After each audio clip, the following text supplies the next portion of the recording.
Welcome back to r/ProRevenge. We made it to 1,000 likes in the last video, so as promised, today's first story is about a husband and wife real estate investing duo that extorts a renter for $1,800 in fake damages, and it doesn't end well for them. The second story is about a wannabe military veteran and father that gets exposed. Now sit back, relax, and enjoy the show. I rented the bottom floor of a 3-floor house for 3 years. Paid the rent on time, and other than a few times something needed to be repaired, we pretty much left each other alone. Got a dog and fiance during that time that both started living there. Documented everything through emails. They were very reasonable about the increases, there were no problems. Cue to about 5 months before the end of the 3rd year of the lease. We are getting married in about 6 months, and decided it would make more financial sense to buy a starter house. We actually have a conversation with the landlords to let them know we're thinking about not renewing the lease, and why. An important note, the landlords were a husband and wife reality team that dabbled equally in rental ownership and being real estate agents, with the seal of the National Association of Realtors predominantly displayed on every page of their website. They didn't seem especially bothered by it, but were very interested in being our real estate agents. We said we'd consider it. We wind up going with a personal family friend and finding a house that was what we were looking for, in a price range that we could afford.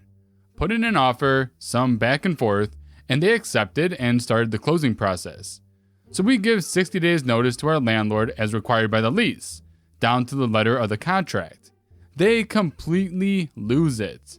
I'll skip over several weeks of drama and threats to the ultimate throwdown. They sue me, as they hadn't actually added my fiance to the lease, which is important for later, for damages to the apartment before we had even moved out. Why? Because as they gloated several times, as real estate agents, they knew we couldn't close on a mortgage with an active lawsuit against me, even if it was completely frivolous, and gleefully pointed out that they could easily drag out the appeals for years.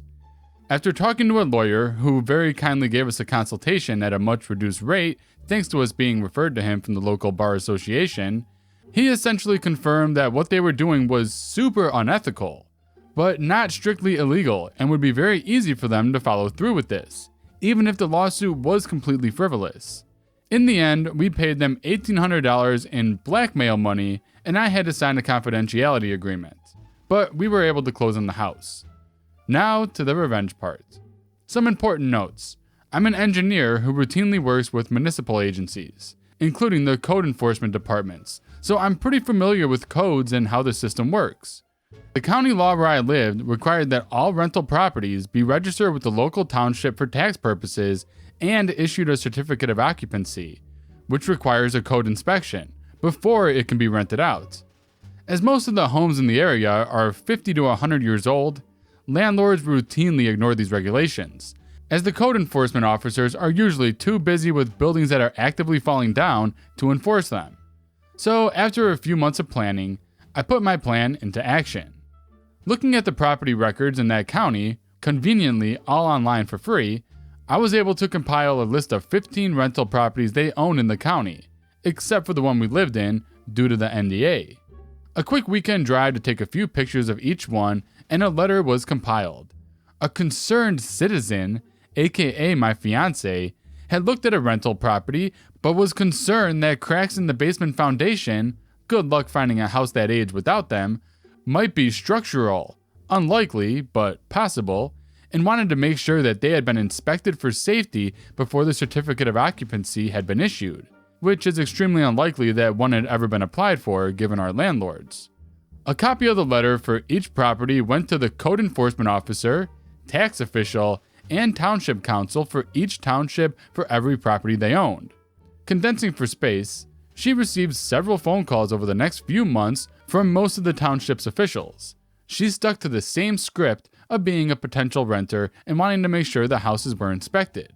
Not a single one of the properties she received a call back about had been registered or inspected, and since all of this was now documented in their books, they were going to enforce the regulations.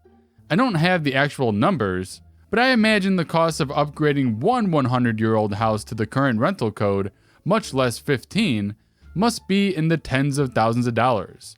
not even considering the fees and penalties for not paying the correct and much higher taxes for years. Surprisingly, we never heard anything from our former landlords. Though, I like to think after that mountain of government hurt landed on them, they got a lawyer smart enough to tell them to stop poking the angry bear. I just ran a search in the property records for them again, and it seems they're now down to 8 rental properties in that county.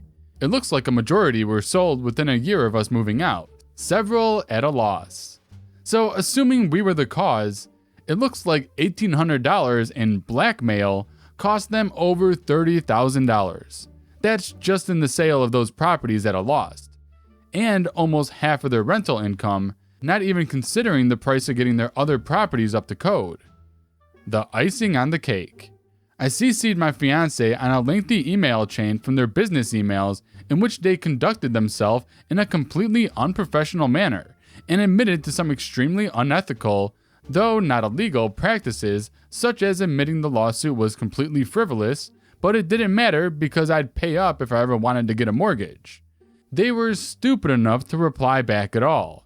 So a copy of that entire email exchange was forwarded by my fiance to the ethics officer and president of the local chapter of the National Association of Realtors they were members of, as well as the national ethics officer, using the links to each organization they so helpfully had on their website. Got follow-ups from both asking if she wanted to file an official complaint. However, she explained that due to the confidentiality agreement, we didn't think we could file an official complaint without getting into shaky legal ground. But we wanted them to know what kind of people were using their organization's name and reputation. They said it was definitely something they would look into, but we never heard anything back. When I went to their website tonight, all of the National Associations of Realtor references had been removed, and according to the membership list on the website, they were no longer members of the local chapter. I like to think we had a hand in that. My mother finally got revenge on her angry ex with his own paperwork.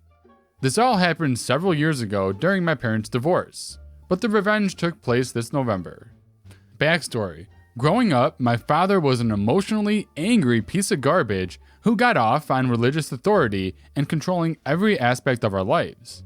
We were kept so isolated and made to fear the police/CPS to the point where we thought it was normal. After I went to college, my little brother came out as gay, and my father started messing with him, unbeknownst to my mother and I. When my brother threatened to tell my mom about this, my father kicked the then 15-year-old out of the house. My mother was understandably horrified by this and tried to get my father to see sense, at which point he started messing with her. Long story somewhat short, I got my mom out, my brother went to live with friends, and the divorce proceedings were started. It was nasty. No one wanted to go to the police, cause father was friends with the local small town cops. And thankfully, my jerk sperm donor, aka father, agreed to do a no-fault divorce. While my mom was cleaning out her stuff from the house, under the watchful eye of her amazing coworkers, she found my father's discharge papers. This is where the plan started.